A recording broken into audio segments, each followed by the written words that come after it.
Welcome to the All Jammed Up podcast presented to you by Music Never Stopped. Today is October 9th. Is that how I do it? Welcome to the All Jammed Up podcast presented to you by Music Never Stopped. Today is Thursday, October 9th, and today on the podcast we have Alex King from Sicard Hollow. What are you doing, podcast for Lot? Yeah. Come be on a Lot podcast. Yeah, hell yeah, All Jammed Up. This dude's doing a podcast. If you want to be on some podcast, come give an interview. Hell yeah. Good morning, fools. Welcome to the All Jammed Up podcast. I'm your host, Clint Dotson. Today is Thursday, October 9th, and today on the podcast we have Alex King from Sicard Hollow. I don't really know why I started doing the Good Morning Fools thing. I think one day on an Instagram clip I said that, and people had commented on it, and I just realized it might not be morning for you. It might be the afternoon. It might be evening. I don't know. But whatever time of the day, I'm going to keep doing it. But whatever time of the day it is, I hope it's good for you. But today, we have Alex King from Sicard Hollow on the podcast. I stumbled across Alex King doing like a video on Instagram a few months back. Thought it was fun, catchy. Went to his page, saw he was in Sicard Hollow, started DMing him. Found out he also listened to the podcast already. So it was really cool for me that someone I wanted to interview was already someone who listened to the podcast. And it seems like he listens to like all of them because he knew some of the All Jammed Up lore. So I think this is a really fun interview. I think you guys are going to really enjoy it. It's one of those ones where like I was meeting a stranger to do an interview and I left making a new friend. So I think you guys are really going to enjoy it. Let's get right into it. Alex King. Hey, it's happening. Everybody stay calm. What's the Everybody procedure, stay calm. everyone? What's the procedure? Stay calm. It might get blurry again, but That's all right. yeah, I'm sure. Have you ever watched any of the podcasts? I had it just Okay. on Spotify, but I normally listen to it in my car, so I switched to audio. Okay, because sometimes it'll get blurry. And I in the heard video- one you were doing with somebody, and they were like, it was maybe Jesse's or maybe it got Yeah. blurry. Yeah. Oh yeah, I think for the Jessies, like the whole damn time it was. I didn't watch it, but I heard you guys talking about Yeah, it. I've always like no one really probably listens or watches it that much. I wonder, 'Cause I I do sometimes. I will say that I haven't with yours because in the times that I've been listening to is typically when I'm traveling. I'll watch like Matt and Shane sometimes. Right, or, like, right. That's it, really. I found it annoying on Spotify how now when I'm driving, it will automatically pull the Automatically? video. Yeah. I wish I could just switch to video instead of go, because I'll be driving and almost wreck my fucking car, Dude, my buddy Preston, shouts out Preston. He listens to all the episodes. Hell yeah. He was watching the Sugar Leg when he crashed his car. Oh, no shit. Yeah. Shout out Sugar Leg, making everybody wreck their fucking cars. Well, guys, we are here with Alex King from Sicard Hollow. Sicard Hollow, What yes, is that? sir. Does that mean anything? That's a road behind the house. It should probably mean something. I should probably know more about that. But in Birmingham, Alabama, it's a road. Okay. Runs behind the house I grew up at. And I didn't even pick the name. Yeah, an old neighbor of mine commented on a Facebook video we posted before the van was even a van. We were just like, I think playing I Know You Rider in Will's basement. And my old neighbor goes, "You guys should be called Sicard Hollow." And I just didn't comment on it. I didn't reply to it because I'm like, they don't even know that was the road. They knew nothing about how it was tied to me. And everybody was like, "Yo, that's the name." And I was like, "All right, boys." That's like how things happen the best. It's like you don't sit down and think of the name; it just No. like happens. Well, the whole band happened organically, and we can get to that. But like, we weren't planning on literally doing any of this shit. Yeah. Like, no, it's just formed. Flower grew, and we named it Sicard Hollow. Yeah, I saw that you didn't even start playing music till like 2018 or something. Yeah. So I did. Well, my parents bought me a guitar when I was like 14 or 15 years old, and they were like really pushing it on me. Took some, beginner. I guess I was a beginner, so anything beginner lessons. G, C, D, E. That's all I can do now. Right. Hey, man, it's the building blocks of a bluegrass player. I learned how to do a bar chord the other day. They're hard, man, dude. Yeah. It took me a while, too, and you never think that finger is going to be able to press down all 6 strings. When I first did it, I was like, when I first tried it, I was like, I'm never going to be able to do this. Right. I even thought that about like an A chord. Dude, bro, I think about it. I'm learning, trying to learn, jazzy chords and versions, and, it's like learning your fundamental chords again, but even crazier finger stretches, and it's like it takes you back to square one when you think you're climbing this mountain, then you just get beat down a little bit. I've been working on that quite a bit, but I have to remember it takes time, and your fingers will eventually. It's all repetition and really applying it, but just doing it Yeah. It sucks. Yeah. But then it's amazing. So I don't want to like turn anybody off who's listening to this. Like, it does suck. There's times where like I wake up in the morning, I'm like, I don't want to practice this thing. Like, I love jamming on it, but like I need to like sit down and intentionally put some thought and some practice into a concept, or expanding the palette, sharpening a different tool in the tool set. So I was just fucking around my guitar, and I think the chord I did was a C sus9. Mm-hmm. And I played it, and I was like, that kind of sounds like Nut Show. Right, and then I was able to learn the yeah, beginning of that, You'll so that find was a lot cool. of those little diamonds in the rough. Oh, that sounds like this tune. So that was like my only success story having the guitars. I was like, I think that's Nut Show. And I looked it up, and I was like, okay, I got it. Well, you got a lot coming in the future. All you got to do is stick with it. That's what I tell everybody. If I can do it, and we can start a band, and I'm not saying I can do it. I have leagues and leagues to go. But if you sit down with intention, you're going to get somewhere with it. And I guess in the band setting, I can apply it all the time because we're playing, so it kind of forced me to, before I could even take a solo on a guitar, or was comfortable enough attempting to do that, like I was in the setting for where that was available. Yeah. And eventually it was like, okay, go try it, fall on your face. I fall on my face all the time. Shit, in the set tonight, I probably fucked up a bunch of shit, but it's, I guess, just having that stage to then go and do it. I think eventually you're gonna, if you don't take the risk, you're not gonna, you're gonna fall on your face, but eventually you'll get rewarded. Yeah, these interviews are always so much more fun than me doing it after the show, because I feel like you guys have like an energy. Like, dude, before the show, it's like we're locked in. I know what I'm gonna talk about, and it's like we just finished the show. Do whatever the fuck we want to do. Yeah, I'm glad it went well too. That was a fun set, because if it went the other way, I'm pretty good about brushing it off after the show, And a lot of times nobody even knows that it was I'm like, damn, I did this, and this, and then the first person's like, oh my god, that was so amazing, So it's such an interesting like balance between that. But I thought we played well today, and I'm glad we're doing it after than before for sure. Yeah. What does it look like when like you? So you said like some shows you're like didn't go as well as you would hope. Totally. But like maybe the fiddle player's like, I fucking crushed that, and you're like, I played like shit. Like, what is that conversation between the band kind of like after that? Or is it just kind of like it is what it is? You kind of brush it off. Yeah. But I'm pretty vocal about it. Some people are not in the band. I think it's good to talk about it, and then there's other times where it's like we had factors weighing against us. Like, we don't run in-ear monitors, and a lot of times we don't travel with a sound guy yet. We do have a sound guy, but when we're at the mercy of a 10-minute sound check, and then there's like 800 people out there, and I can't hear the bass, my guitar's feeding back, and it's crazy up there. Those are the ones where I'm like, before I'm just can't be too hard on yourself. Holy dude, just ride it out, baby, and listen for the one. Like, I'm just trying to lock into Parrish. It's interesting though. I'll get off stage and I'll just be like, "Fuck that one," and I try to make a joke out of it a little bit, because I'll get in my head, but. Normally Matt is like really positive about it. Yeah. And you're like, what if the fiddler's playing really well and you're not? Well, that's every fucking show. Matt's popping off 24/7. So he was, dude. I got used to that one. But it's funny when Matt will think the show wasn't up to his standard. And I'm like, dude, I got the best seat in the house watching you rip this shit up. I'm like, I thought you just went off on that, It's just funny. It's everybody's you're your own worst critic, Yeah. And that's so true in music. So, but I'm at the point now where I'm like, dude, it's all gonna be good. Yeah, it's hard to get to that point, and it's not all the time. Like, I still will beat myself up about it, but I'm like, dude, the show goes on. We're gonna play another one tomorrow. Yeah, get up there and give it hell, That's how I feel about this. Is like I'll finish it because I have to listen back to all of the interviews to like edit them. Is that tough for you? It's the worst. I'm kind of at the point now where it's like it is what it is. Right. But sometimes I'll review them, or like I'll look for clips, and I'm just like, that one's not. People aren't gonna really like that. Right. And then I'll get like 3 comments on it, and I'm like, oh, okay. Yeah, people are good. Yeah. And like you said, I released 2 weeks as like. There's a bad one. People forget about it in a couple weeks. Man, off to the algorithm. Yeah, it's forgotten about.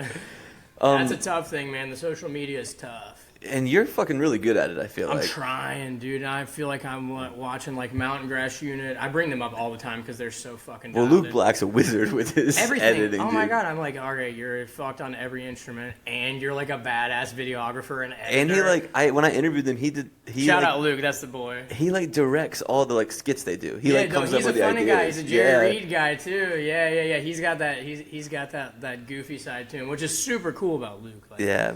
Those guys are rippers. They're oh my god, to 10 out of fucking 10, yeah.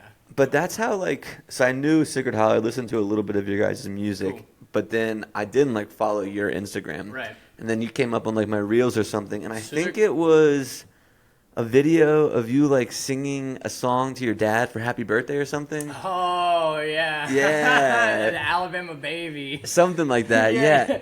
What is it? Here's to the egg that came from the seed, or here's to the egg fertilized by the seed that came from my dad that turned into me. Yeah. And it was just like a really fun thing to like come across, and I was Right. like, who is this guy? And then I went to your Instagram, saw that you were in Sick. Sicard, and it like all made sense. That's awesome. But I think like beyond that, there's like a lot of the videos you post. I think I even commented on one like a couple weeks You ago. did. It was thank you so much. Yeah. For, like, keep doing these. I'm trying. I really appreciate that. That was super sick because we had talked and like I was listening to your podcast and then it's like all jammed up, popped up. I was like, keep on fucking doing this. Yeah. I was like, dude, that meant a lot, honestly. Same as you Thank listening Yeah, to I it. appreciate that. But like, kind of walk us through your songwriting process, because this could be me just thinking and being way off. But like, obviously, there's the bluegrass, Right. like bluegrass sound. Totally. But it almost, some songs have kind of like a punk Yeah. undertone. Like, is Yeah. that kind of? Definitely. Well, I grew up on punk music for sure, pop punk specifically. I mean, I listened to a lot of like hardcore stuff and got into like the more, not as glittery is not the right word. I was into Green Day, Blink-182, Sum 41, The Titans, like all the early shit. Like, Yeah. all the early Warped shit. Tour. Totally. Yeah. Yeah. And I got into the emo stuff and all that. So I think that has to play subconsciously. When I'm writing, I don't pull from that whatsoever. Like, I wouldn't know that I was pulling from that part of my brain. But it's there for sure. I mean, I was like dressed up as Billy Joe Armstrong for Halloween. I had 7 Green Day shirts, one for every day of the week, studded belt, in fucking suburban Alabama and Birmingham, Alabama. Like, kids called me gothic in the 5th and 6th grade, and I like took that as like a badge of honor. Yeah. In my fucking, cookie cutter neighborhood. This is the goth kid. I'm wearing my Jack Skellington socks and all that shit. So 100% that's in there. Songwriting wise, and this might be, I want to say I pulled a lot from the Avett Brothers, which is really funny to say that, but the Avett Brothers songwriting struck me at a time where I was I'm a huge skateboarder, like through and through to the You core. can't see this, but people keep walking by and just looking in the window. What the hell are y'all doing? It's like 3 in a row now. They got the private view of the podcast. That's so funny. But skateboarding, sorry, I interrupted no, you're you. chilling. No, we're in a brewery, right? We're in Sierra Nevada. It's like a brewery damn right now. country club It's in like a here. big-ass country Look club. at my mahogany we got all bookshelves the- right yeah, here. It's like a history lesson behind us. But yeah, so super into skateboarding. That's still my foundation. Like, I don't skate as much as I used to, but I can hop on the board and flip it. And do And my still, like, the shit. culture is influencing. Oh my god, yeah. I mean, if you go on my YouTube, is just like all skateboarding. I just But I bought Tony Hawk Underground for PS2. Nice. I bought a just got the PS2. I just got the remastered 3 and 4 on PS5. They made a big deal about that. Yeah. I grew up on those games too. Well, we weren't allowed to play video games, but at a certain point, those games like ruled my. Yeah. I wasn't a child when I was playing them though, so it was kind of a weird introduction to video games for me. My parents were a little weird about that, but either way, skateboarding with foundation. I kind of had to not hide, but like none of my friends fucked with the Avett Brothers. Yeah. So I'd be like smoking my cigarettes on my car ride home. I'd In get it. January, Right, I love we're it. Oh, getting dude. Oh my married. god, yeah, I would belt that shit. Swept away. I sang a lot going home, and like I would smoke my cigarettes and drink my fucking slushy and sing Avett Brothers. And I like never sang in front of anybody, never written a song, but I think a lot of that, like I could feel like their lyricism and melodies and those songs just make you feel. And I think that's where my songwriting went initially after having some hardships of life, substance abuse stuff, girlfriend stuff, the nature of growing up and getting into some shit. And I think it took a lot of that. And when it was time to start writing songs in Nashville, which I don't even know why I started writing tunes. And well, no, actually I got to backtrack. I went to treatment for a little bit, and I'm open about this. When I was 19, I went to rehab. I dropped out of school at Auburn University in Alabama. Okay. I went to rehab for Xanax, or anti-anxiety medication, Xanax primarily, alcohol as well, which the booze was, and the Xanax was the main issue for sure. I don't really got to get into all that.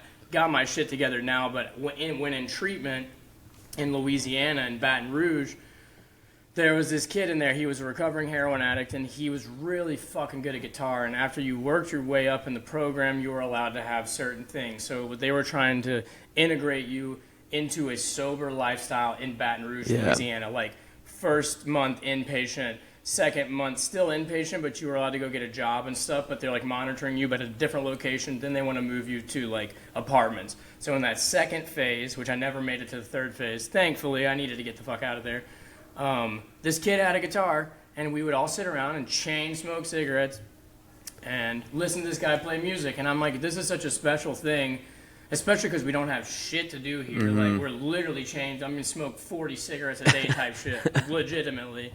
So then I got a guitar in rehab, and then I got Working Man's Dead. I would take my money from my Smoothie King gig, the most ghetto Smoothie King you will have ever been to in your life in Baton Rouge. It was fucking ghetto. Probably not safe to work there, but either way, I'd pocket my checks, wouldn't tell the rehab, and I'd bike to the FYE or the Coconuts, I can't remember what it was, FYE. and buy all the CDs, dude, and I started playing along to Working Man's Dead. Not very well. I was trying to figure out Dire Wolf, and again, I only knew like 4 chords. But that kind of started it, and I think I started writing, because this is a long answer to what you asked, but That's what it's here for. I A started podcast. writing a tune in rehab about like wanting to leave rehab, or like, and I haven't ever played it, but I've been working on it recently, actually, like resurfacing it. But that, and I guess I just needed to get some shit off my chest, or there was just a point where I'm like, I need to release this somehow. So I started writing that, no process whatsoever, like I'd never done the thing, you know. And when I went to Nashville, actually the song we opened up with today, To Be Free, happened in the middle of the night, 2 a.m., 3 a.m., words just started coming to me. And it was the second verse of the song. And then I pieced this song together like a puzzle with the verses. And when I did that, it blew my fucking mind. I didn't know what I was writing about, legitimately. These are just, it made sense. It sounded good in my head. Then the song pieced together, and it revealed its message to me, and I'm like, get goosebumps thinking about it, because when I played it and when I would listen back, I'm like, would get goosebumps. Those recordings are probably trash in my iPhone recordings, but that started my process. So long story short, now it's like when I get this feeling and when these words pop in my head, dude, it'll be one line. It happened the other day. I finished the song, and somehow I was with my girlfriend Tasha. Shout out Tasha. Shout out Tasha. We were on our way. We just got a kitty cat, and we were on our way to like go pick up something from PetSmart. And I'm like rifling off of my notes. She's like, "What the fuck are you doing?" I'm like, "I'm writing a Tweaking. bridge. I'm writing a bridge right now. I'm like, this is sick right now." And she's like, "I've never really seen you work, because it's a weird thing. I can't write a song. I can't do it." Yeah, it comes to you. It definitely. Yeah. And when it does, it's like the most magic ever. And that's like a tough part about it, is waiting for that to happen. When I feel like I'm like, "Oh fuck, you're this songwriter." Like these people in Nashville are cranking shit out just for fucking sport. You know? So it sounds like you're a creative person, obviously, but you can't really like be creative. You just have to feel creative. I'm working on it, because there have been, and there's always exceptions to that. My ones that I really, really love, they all kind of come naturally. And a lot of those are done in like a big chunk. Yeah. It'll be happening. And then get stuck or whatever, then I can't force it. I gotta stew on it. And then something will happen during the day, and you'll be playing that little tune in your head, and like a line will pop in my head, and then pull off. You gotta capture it quick. Because I'll have times where I'm like, oh, that was fucking... I run a lot. I'll be running, and I'm like, oh, I write like a verse in my head, and I won't stop and write it down, and I get home, and I'm like, oh, it's gone forever. Yeah, So 13 miles the other It's day. like a copy and paste thing for me. The notes are a big thing, but I don't know. It'll happen when it happens, and then another thing that'll happen is I'll write a chunk, and then it will reveal another part of a song that I wrote 2-3 years ago lyrically, that I hadn't finished, and I'm like, boom, oh, that's exactly where that part went, and then I'll copy and paste lyrics and make a Frankenstein, if you will. Yeah, there was another song that you posted on Instagram, and now it makes a little more sense now that we talked about all that. But it was like a couple of the words like got pulled over, more drunk than I was sober, and then there's like two sides. Either side will never win, and like I can kind of was able to resonate with that. And Sick. I never had to like go to I wasn't like physically needed booze, but I feel like any like social situation, I was like, gotta get a couple drinks. Totally. And I like, feel you. I've kind of just like stopped drinking Good. like altogether. Yeah, and good for you. Yeah, it's almost, and just like my side doesn't matter, but like that side that you were saying, just like No, I love either to hear side will never win. Yeah. Like really resonated me with, because like, That song was directly about drinking, about blackout drinking to Yeah. cope with problems. Because Dude, I used to I drink- dealt with that a lot. I used to drink like, I used to live in Tampa, and Yeah. I would drink like Thursday, Friday, Saturday, Sunday. Right. Wake up Monday and be like, this shit sucks. I got to stop doing this. Yep. And then by Thursday, I feel good again. Let's and go, it's just baby. like right back on it. I know how it goes. So like man. when I heard that song, I was like, damn. That one's one of my more really vulnerable ones, and I have a bunch of those. We don't do those with Sicard, and I would love to. I wonder when we'll have that space to like really bring in this serious tune, because you know we're jamming and it's this fun high energy show, and like with some of those songs, I'm like, I guess you can't expect the crowd to be quiet for everything, but like, though I feel like those deserve like. Do you ever think about doing any like solo projects or something Yeah, like that? totally. Yeah, and I'm just at a point where I would love to. Yeah, I should actually get out in Nashville and do more singer-songwriter stuff. I used to more. I used to do a good bit of writers rounds, and that really puts you out of your comfort zone. Like, get up, I'd be shaking. Like, I'm like, all right, get your voice together. Like, I know you can fucking do this, but like, the whole room goes quiet, and it's like, do you 4 other writers looking at you, like, and you go in the round, and those are really good learning experiences for me. I need to do more. I've been just trying to stockpile a bunch of music, which I have enough, so it's like, it's really a me thing. It's like I can make up a million fucking excuses why I don't go home and go down the road. That's really easy to do. It is, yeah. I'm trying to get out of that because I wish I was more confident. And it may seem like I am, because you get out there and you go on the stage and you do the whole thing, but like, dude, I'm like imposter syndrome like a motherfucker, like.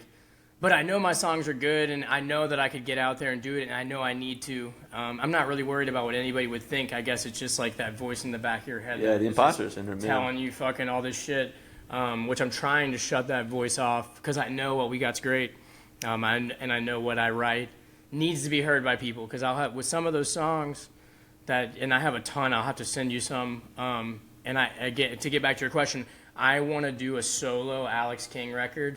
What that will look like, I'm not exactly sure. It would not be with Sicard. Maybe some of the guys will play on some of it, but like, I want to branch out in Nashville and like bring drums in, bring fucking lap steel. I was talking to Sugar Leg. Nathan's my boy. Shouts out the homie Sugar Yeah, I went to Leg. school with Nathan. I call him Nathan because I've known him as Nathan. But Sugar Leg, that's the guy. He's the homie. Dude, I he was asked the first him- person on the podcast like that I messaged on Instagram. He was like, "Fuck yeah, I want to do it." And Dude, now he's been the on, like 3 times. and I tell this to his face. I told it to his family. I tell it to everybody. For years in Nashville, I saw Nathan play. Well before he was Sugar Leg, well before the Daniel stuff with the band called Down Boy, and a bunch of iterations of bands that he would play in, because we went to school together. I'm talking to 4 people in a living room in the middle of the day, like raging fucking funk fusion jams. Nathan, I would always say he is my favorite musician in Nashville. Yeah. He's got it, man. But to bring that around, I asked him, there's a song I wrote called Dinner is Served, and it's like a funny play on like a little sexual tune for my girlfriend, but it kind of mimics like a meal, but us having like a hot and heavy night.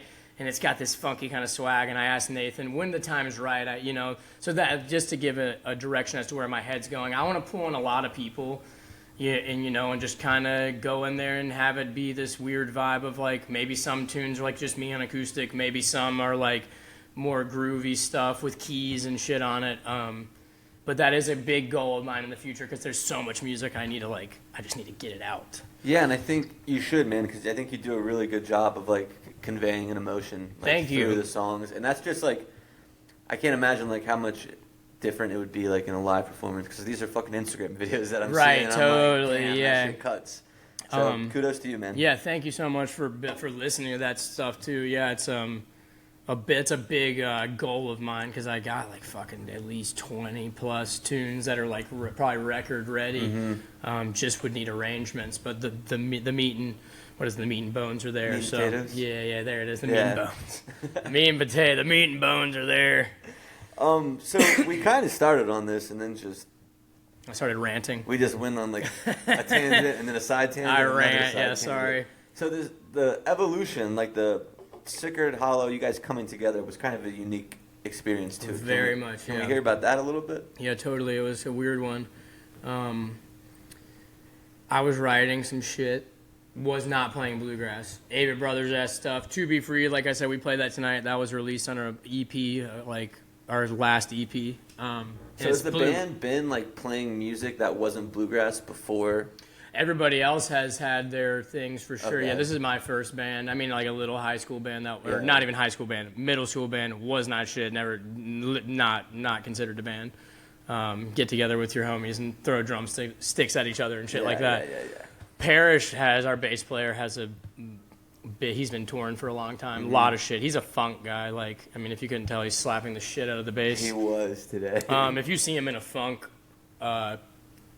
iteration or like a funk band, it is, I mean, not saying he's not impressive with us. I think it's amazing what he does with us. But like, whenever he joined the band, I asked him, I was like, are we taking away something from you? Like, are you gonna, like, if we're trying to do this shit, and I feel bad there's not a drummer here, like, and this is like your wheelhouse, you know? He adapted. He wanted to be a part of it. And I'm getting ahead of myself now. I met Will in college at Belmont. Fresh out of rehab, moved into Nashville, halfway house, sober as fuck, got into school. My parents were like, yo, we're going to help you get back on your feet. We'll put you through school if you can get into a college. We don't want out you mom and dad. Yeah, fuck yeah. Shout out Dolly and William. They're the shit. I love my family so much. So they got, and my mom, like I said, is from Brentwood. So I had family there and shit. Got into Belmont. 10 months sober, trying to figure out how to integrate into college life in Nashville. I knew fucking nobody. Like, Hard not to fuck around there. Dude, yeah, and this is hilarious. So Will's in third year writing, and I'm wearing a dead shirt, no shoes, bandana. Like, I'm the kid. I'm like, I'm gonna be the hippie on this fucking campus. It's sober hippie. Exactly. Isn't that funny? Everybody's like, oh, I'll get to that point. Will's wearing a Primus shirt. I'm like, yo, Primus sucks. He's like, I fuck with the dead. And we were like, all right, cool, we're boys. And I go about my way, and he pulls up in his Mustang to the gas station. I'm smoking cigarettes at the time. I don't smoke cigarettes anymore, thankfully. But It's such a funny picture, him pulling up in a Mustang. dude, his Primus red shirt. fucking Mustang, and he gets out with a shitty little wax pen, like before carts were even, like, it's terrible. He's like, yo, bro, you want to hit this? I'm just like, no. It was like Coca-Cola. he didn't even know what the fuck to say. I go, no. He's like, what? Like the long-haired hippie kid wearing the dead shirt. I was like, dude, I got class, and it would get me so high. I have not smoked in 10 months. Yeah, no way. And it was so funny. So he was just dumbfounded, and eventually we jammed. I mean, he asked me to jam like 30 times, and I just made up excuses because I didn't know how to jam. Yeah. I don't even know what you do when you get together to jam with somebody. Like, I got 3 chords, dog. Like, how many different ways do you want me to play them? Like, I'll slam G all day, but, like, he didn't even play mandolin. So he was trying to jam on electric guitars.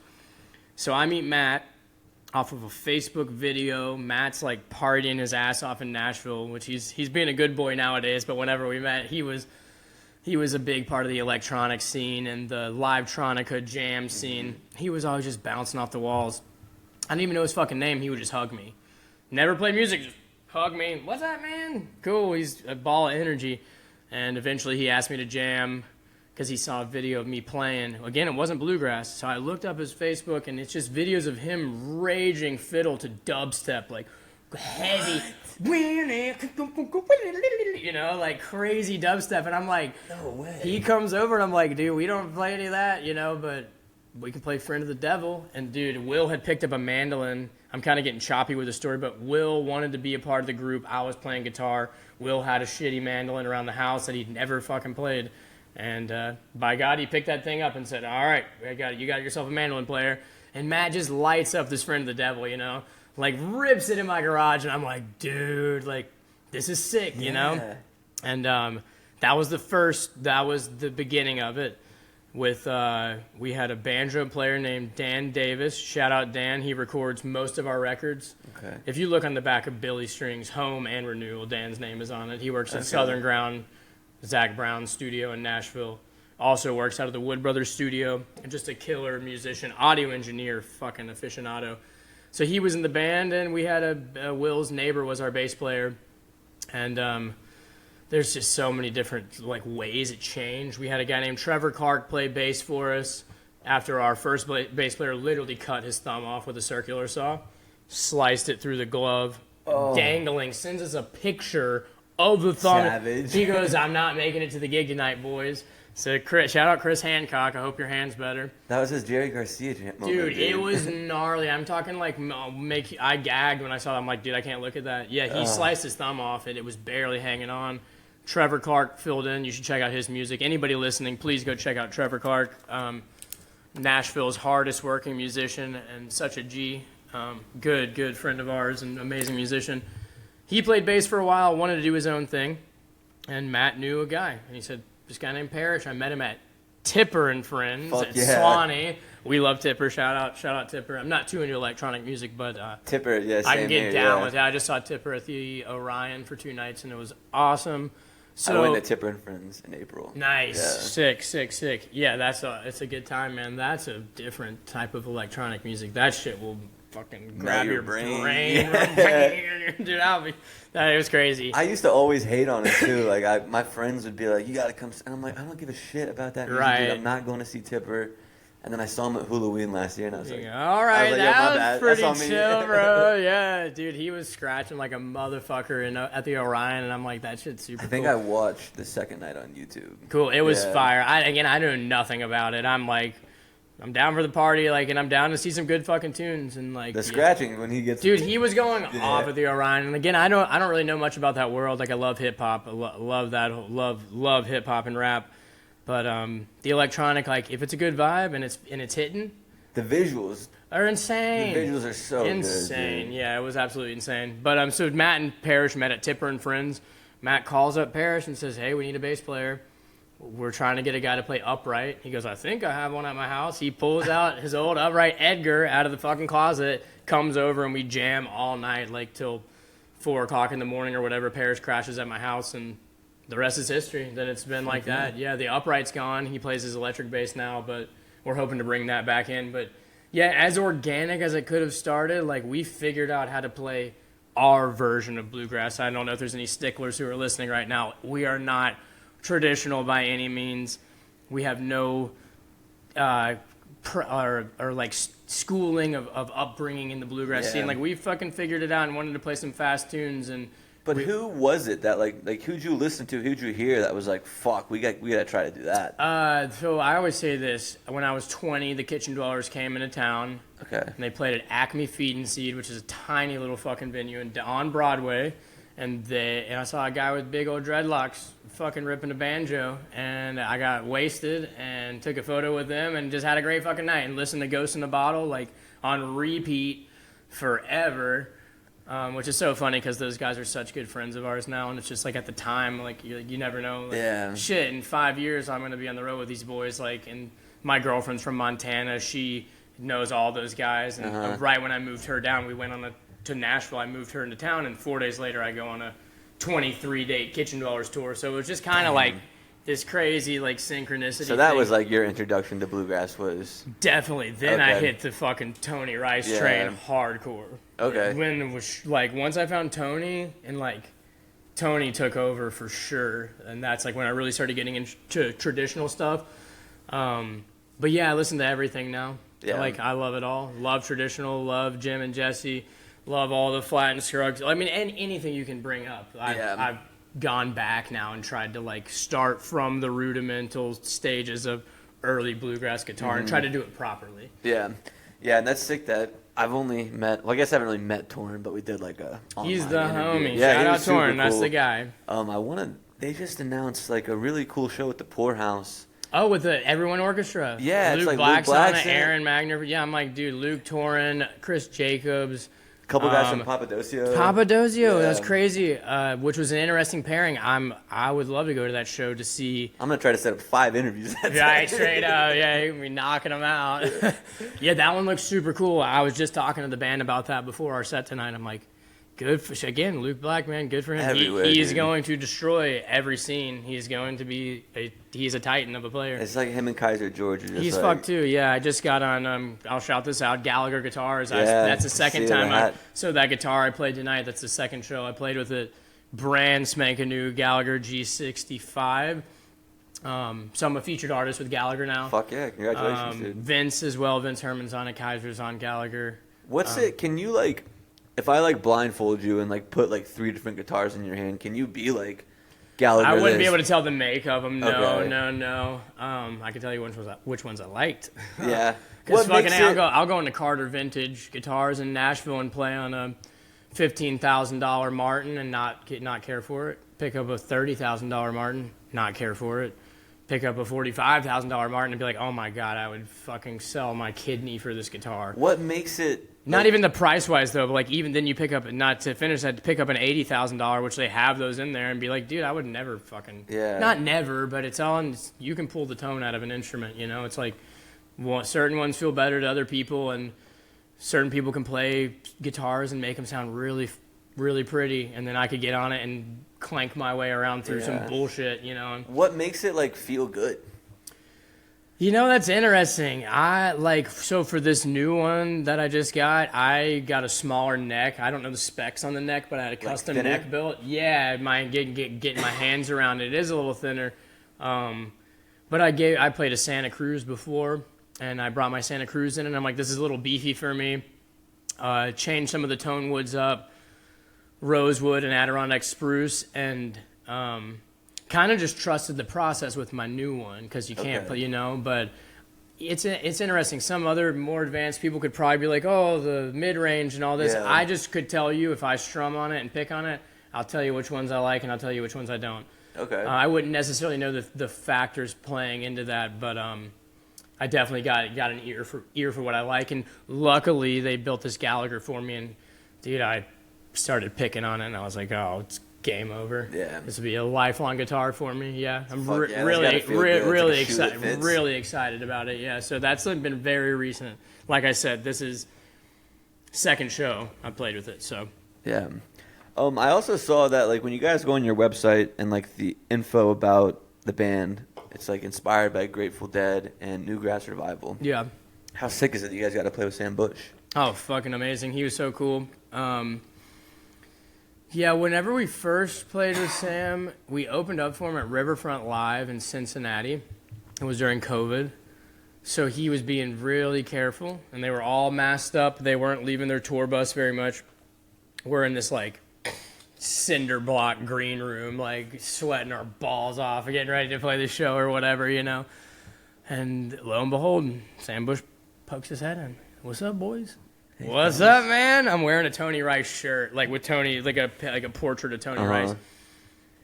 Just in case I met Sam, I knew I needed to wear the shirt. So he pokes his head in. How you guys doing? And he looks at my shirt. He just goes. You're like. Literally, he just goes, O-T. He just goes, O-T. I was, lay it on me, big dog. Come on. And he just started rifling off stories for about 15 or 20 minutes about Tony Rice, a young Chris Thile. Just like some shit that you don't get online, you know. Like, this is straight from the source. I know. I need to try to get him on the It pod. was He was cool just in as hell, Asheville. man. Yeah, he's so awesome, dude. Like, the exact person or guy that you would think he would be, that is definitely Sam Bush. Yeah, it's been an honor.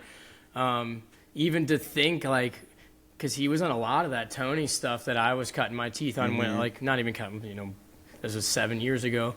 But then to just see the man, I'm like, oh, there's the dude, you know? Yeah, really cool. Sam's awesome. His band's great, too. We've been blessed with a lot of things like that. Where I'm like, again, imposter syndrome. I'm like, fuck, man, I don't know if we're... I'm like, I just started doing this shit, you know? Yeah, but we do have our place, you know? It's like, I've had to tell myself that. I'm like, we can go on. A funny one was in Baltimore. We play after East Nash Grass. And I'm like, dude, fucking A. Like, they're amazing. This is insane. And then I'm like... They're all over the IBMAs and stuff. Dude, I'm talking all of them would shit on me musically, for sure. But that's not everything, you know? Well, you're nicer on a podcast than they are. You hear that, boys? Just kidding. They were great. That's so funny. But it was like that. I'm like watching them. I'm like, oh my God, like Harry Clark just destroying them fucking mandolin. I'm like, wow, this is, you know, then I get nervous. Then we go out there and rip it. And people started moving. Like, way more people were dancing for us. Again, no, this is nothing against slighting anybody. This is factual. Yeah. I'm like, oh, we bring a different vibe to the table. I can, like, aspire to be this like virtuistic, if that's the word, picker like these guys are. Like they are so incredibly fucked on their instruments. I can't stress that enough. Like I'll watch them, I'm just like, oh my god, like I don't know if I'll ever get there, which I will if I keep on going. But I got to remind myself, like we got our own bag of tricks, and we have our heart and our souls, Yeah, which is like like what I'm putting forth. A lot of that, I think, is what people are picking up is like our individuality and our originality, and like this is the way we're fucking doing it. It's not supposed to be like Billy Strings or the formula Mountain Grass or fucking Shadowgrass, because they're gonna do a lot of shit that like I just can't do it right now. But we're gonna do a lot of shit that I'm like they couldn't do it even if they practiced, because it's Alex King and it's Will Heron and it's Matthew Rennick and it's Parrish Gabriel, you know. So I got to remind myself that a lot. Yeah, I feel like those guys are kind of more based on like the traditional bluegrass, and you guys are like it's more of like a party jam grass, you know? Like I even heard people like after you guys finished, they were like, "Oh, they didn't play Little Miss Tipsy." I was trying to squeeze it in there. People wanted that like fun dance. You can't imagine like I felt bad about that one. You can't imagine like East Nashgrass playing a song like that. No way. Yeah, no way. And you know, they probably wouldn't. They probably would listen. That song's probably not up their alley. They probably listen to that, and they're probably that's not my shit, which is totally fine. I could be wrong about that, but I love what they do. I love all of it. You know, which is I guess a good place to be at, but it's sometimes I do wish we had more of that traditional aspect. I wish we could do 3-part harmonies, and like we can, but like we're not trained for that, and like you can't just force some shit when it's like not happening, you know. So I think we're doing what we're supposed to do, and that's like what we want to do. Hell yeah, there was like another punk element in the show tonight too. It was like you guys were jamming. It's like it almost sounded like a breakdown. Was right? Yeah. Yeah, we're all metalheads too. Fucking A. Like, I heard that and I was like, damn. We're trying to get more into that. Open up this pit. Right, straight up. Wouldn't that be sick? Yeah, everybody in our band's a metalhead for sure. That's where we all like our common ground isn't bluegrass, which gets a little tricky sometimes. But everybody's down to try shit out, you know. And I think that's when you get the Sicard Hollow sound. It's like it's not going to be as polished as far as like arrangements go on some of these bluegrassers that I think are important to put in our sets, because like it or not, we're in the bluegrass scene. Yeah. I love it, like, you know, but for other people, like we are going to be on like string band festivals and stuff, and it's nice to throw in a Freeborn Man or some John Hartford steam powered airplane or Up on the Hill, or, you know, we need to know these standards, and we should be able to, I think we should be able to fit in that setting. But there's just some of this instrumentation and the way that these guys play these fiddle tunes and all that is like so proper and like so fucking tight, which is super cool. We love it all, you know. But we're doing what we do. I think we thrive on our original music. Yeah.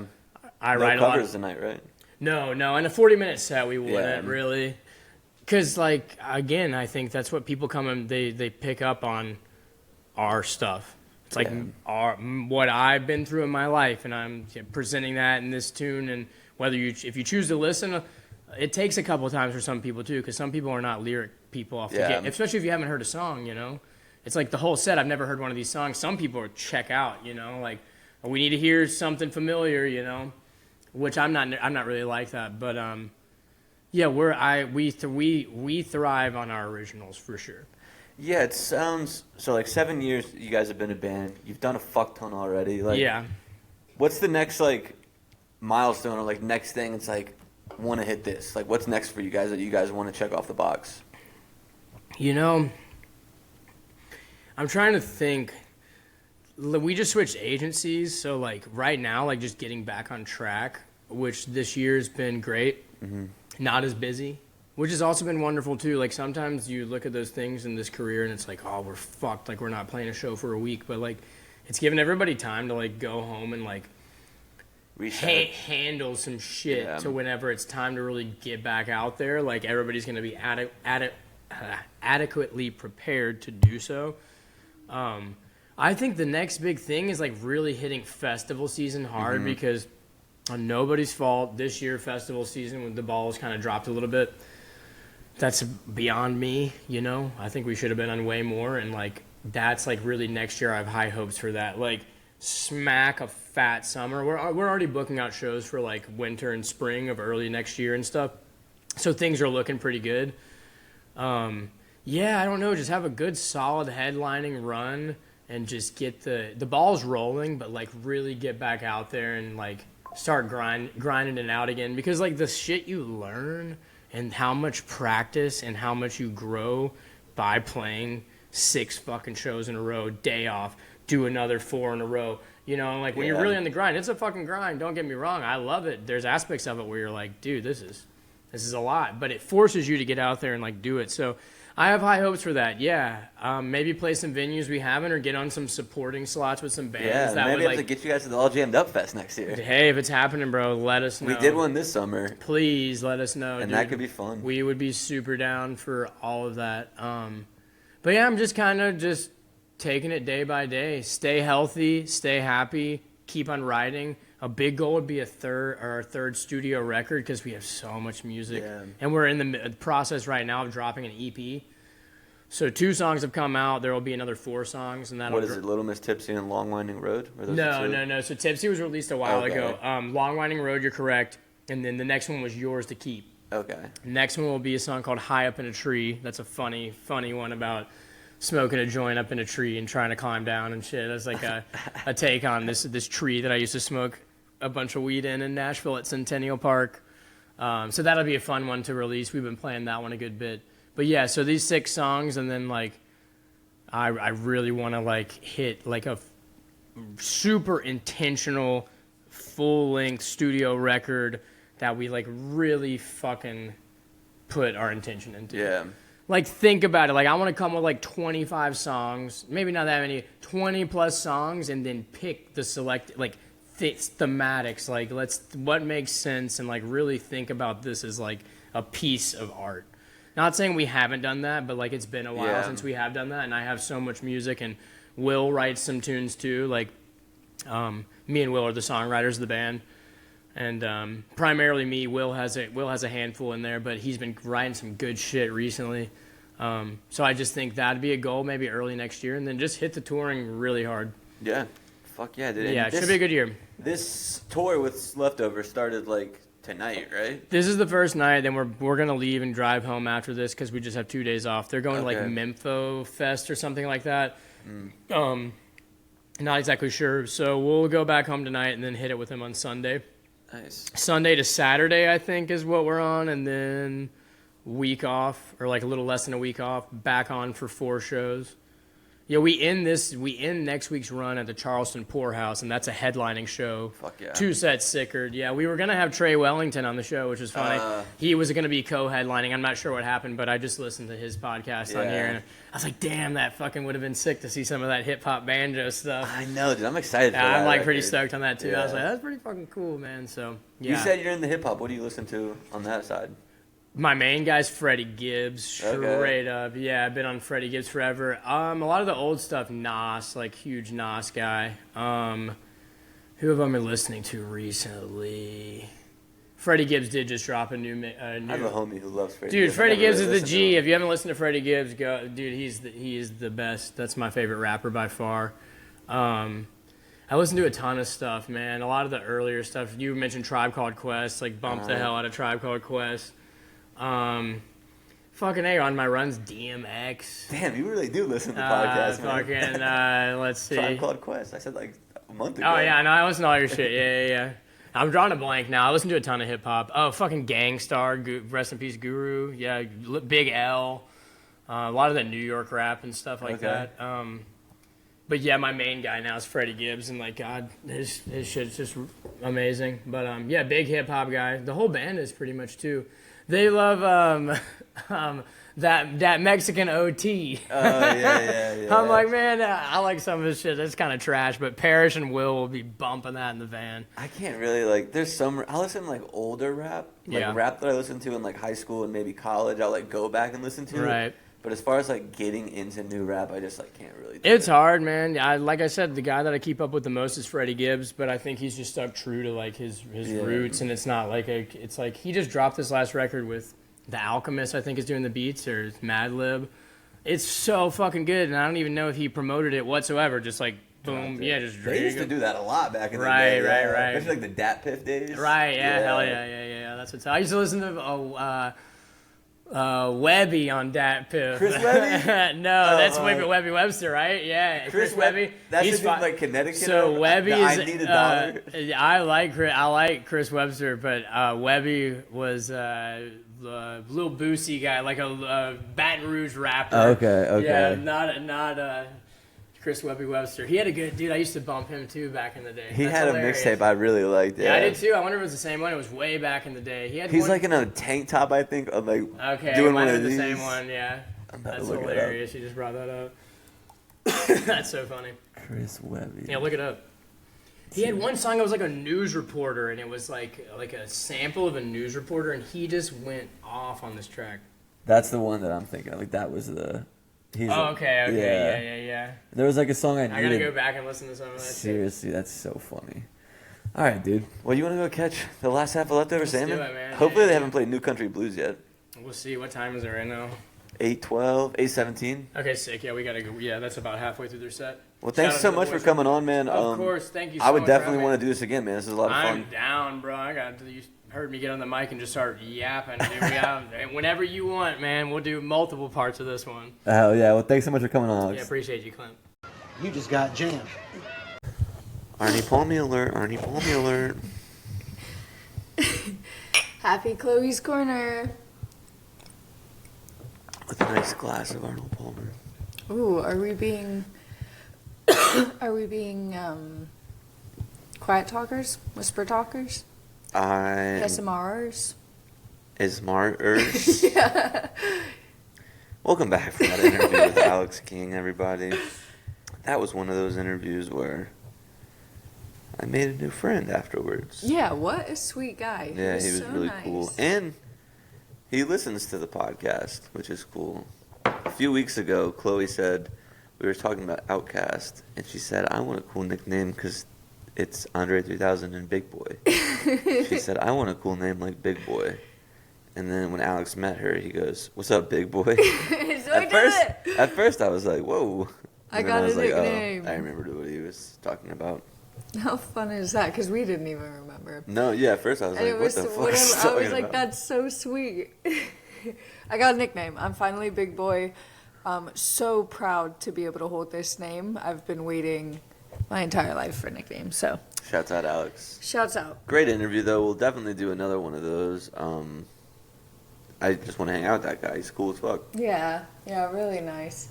And he was wearing a pendant, and you knew the designer or something? Yeah, small Sick. world. Yeah. That dude Dane. Shouts out Dane. Haven't seen him in a while. So yeah, we went to the Sicard Hollow Leftover Salmon show. I was unfortunately still at work, so I missed the first half of the show. I missed. You guys Sicard remember Hollow. like 5 minutes ago when I said, maybe 3 minutes ago when I said, hopefully we didn't miss New Country Blues. Oh yeah. I missed New Country Blues with John Stickley. Oh, I was so upset for him. So I got there right as Leftover Salmon started. Like walking into the grass right when they start playing. Perfect timing on my part. And so I just like am setting up this little spot and kind of dancing to myself and everything. And it's like maybe the 6th song they play. And I'm like stood up there and I was like, this is the most disappointing thing. Because then John Stickley jumped up and played it with them. And I was like, oh, rats. I guess I knew could that's- just sing it right now. Yeah, I thought, I was like, would he like this recorded? And then I was like, he would never listen back to an entire song that I've recorded. So I went up and I danced for you. I spun around quite a lot. Had Yeah, that myself- song's a banger. I had myself a lovely time. With Sir Stickley, too. Yeah, how cool. But really, really fun show. It was, yeah. It was my redeeming show for Leftover Salmon when we tried to see them at Dark Star Jubilee. I got a little glued to the floor. was not able to make it to the music, but this was my redemption, and they were so fun and They so are good. fun. They're a really good band. Yeah, I like I had a them lot a of lot. fun, and 35 years, and they're crushing it, and they're like, I feel like their chemistry is so nice on stage. Very lovely thing to see. Yeah, crazy band name, Leftover Salmon, though. Yeah, I like it. I like the guy. He wears Vince. the washboard. What do you call him? Yosemite Sam. Yeah. Vince. Vince. Spins. Maybe one day we'll get him on the podcast, and I can say my girlfriend thinks you're a character from Toy Story. Yeah. Specifically, I picture him. Is that Yosemite Sam, right? Yeah. Okay. Yeah. I had that Toy Story game that I played, and he was on there. So I think that's why he's so fresh in my mind. Maybe I'll make make a picture on Instagram, him standing next to Yosemite Sam, and be like, "This is my girlfriend's take on Vince Herman. Would you like to come on the show to discuss?" Yes, yeah. Come to my house. I'll make you. Come to my muffins. house. Come to my house. I've been up in my baking game. Speaking of making muffins, Yeah. I made blueberry muffins. I made some bomb-ass chocolate chip cookies. That's all I've made really They were so good. far. You made those like breakfast bites. Oh yeah, the Are those first batch baked? were good. Yeah. Are those baked? Okay. The yeah, first those were batch good. was good. I didn't like the second batch. Too much peanut butter. It's quite an overwhelming flavor. in my Peanut butter. life. Yeah, I put too much. I really like peanut butter in a smoothie. I do like peanut butter in a nice banana strawberry smoothie. Or that one that I made with the blueberries and the bananas and the peanut butter. The only annoying thing, blueberries and smoothies, they get all up in my teeth. All up in my teeth, all up in my teeth. grill. And you Now I can't need a feel them. flosser. They lay flush with your teeth, and so it's not like you can feel them in your mouth. That's why I always carry around a mirror with me. And 16 flossers. Oh, could Tricked you ya. imagine? You just pulled out a little compact.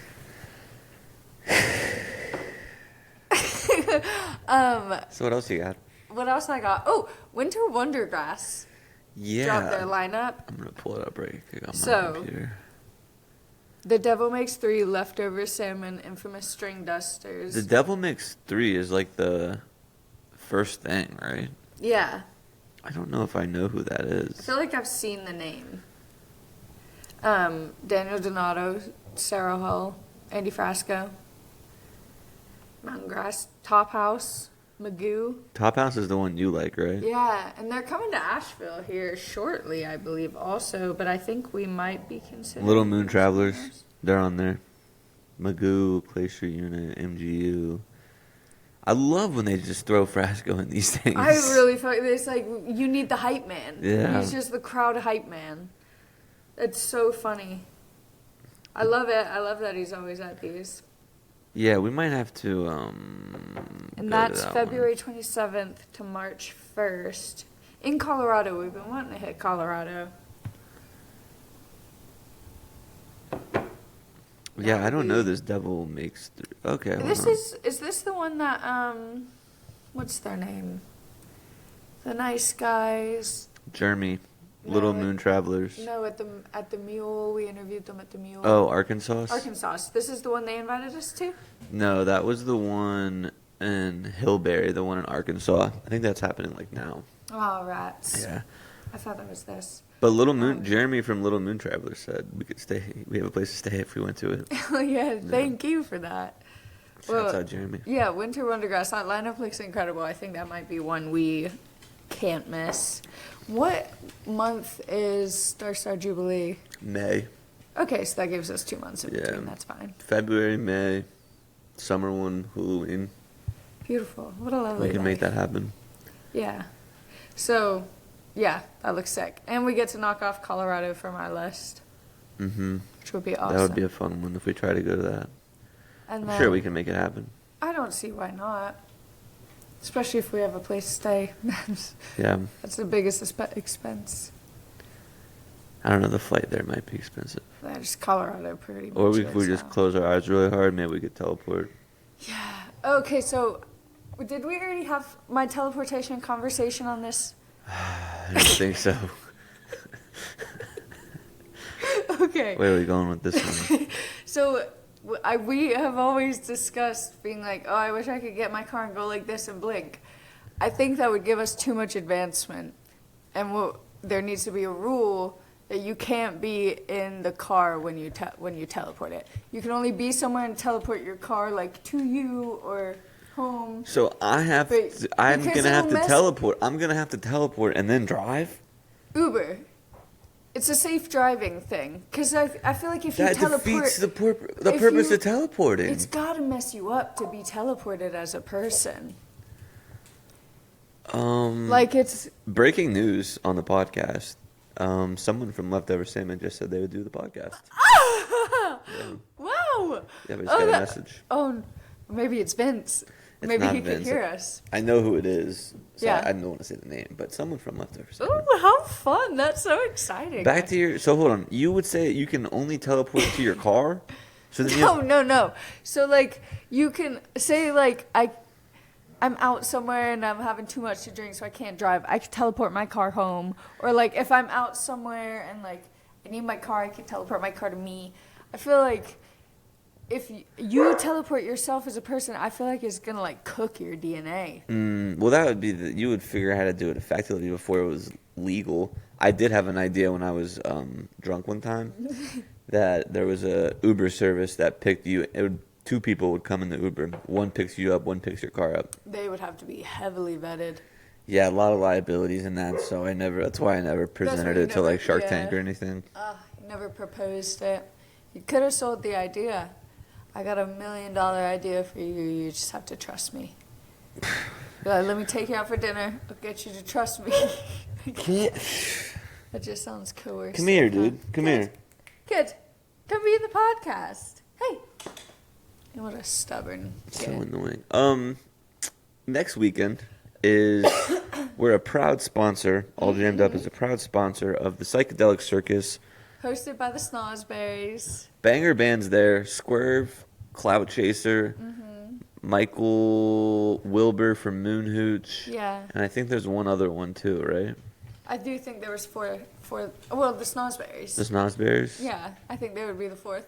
Okay, so maybe that's They're- right, yeah. Yeah, I'm so excited. And they're advertising live art and clown strippers. Yeah, clown strippers. Oof, we'll find out. And trippy projections and lasers. They're are really, two yeah, favorites. they're really leaning into that. So I think it's going to be a good time. I think it's going to be fun. I think it is going to be boisterous. I don't know. I mean, I don't know. I think it'll be a lot of fun. I think Swerve, because I mean, the range of music is like so much there. Yeah. Cloud Chaser only has like a 30-minute set too, and that's Yeah. supposed to be like the math rock one, I think. Oh. So if you haven't yet, go buy your tickets to this Psychedelic Circus, October 17th. Doors are at 8.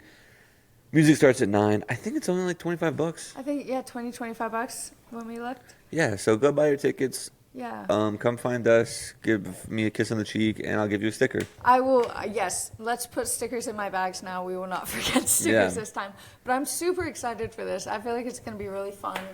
Super cute. Ethan's the man.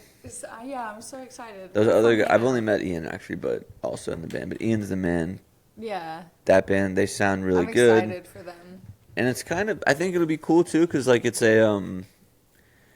it's not one type of music. So like you'll get a little bit of everything, and there'll be like interesting side quests too. Yeah.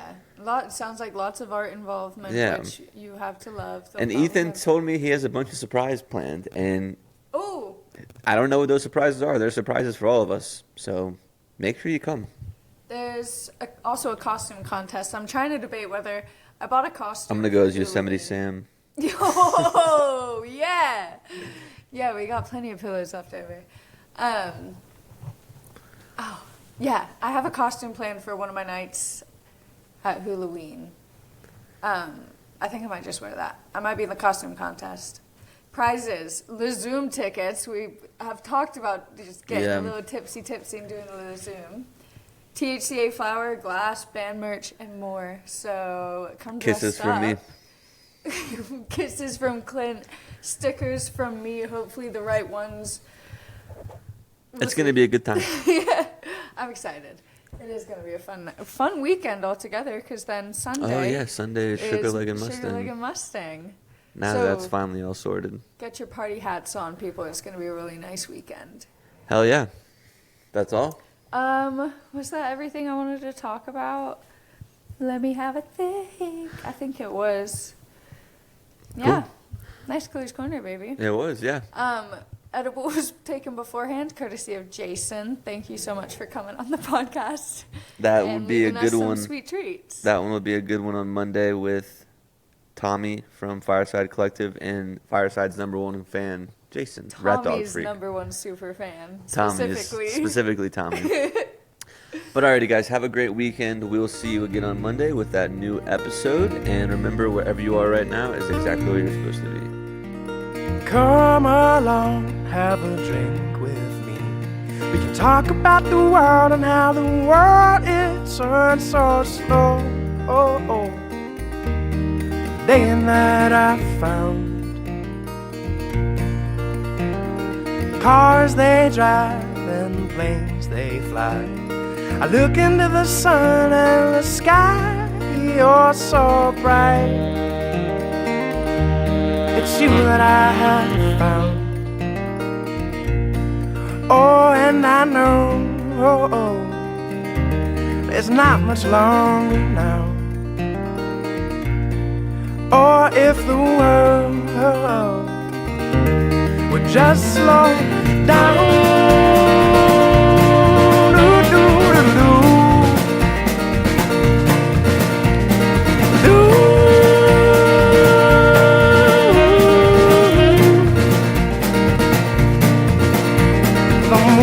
The stars, they sail across the sky, and I could watch you dance all through the night.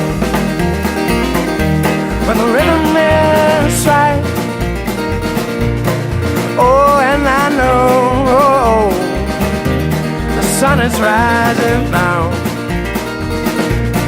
Or if the world would just slow down.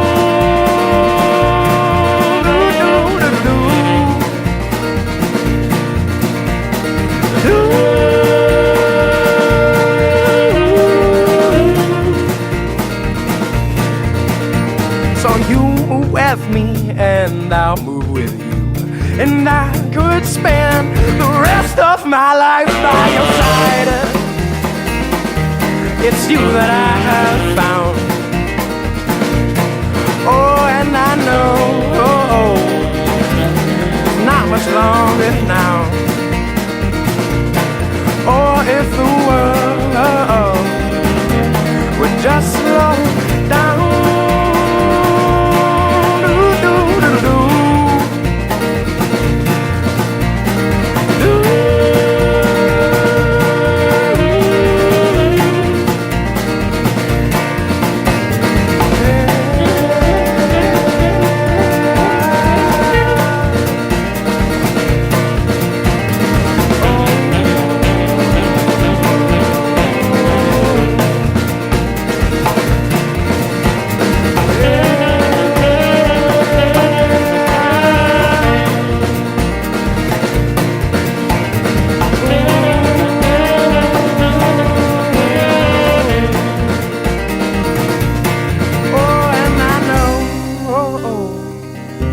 There's not much longer now. Or if the world would just slow down.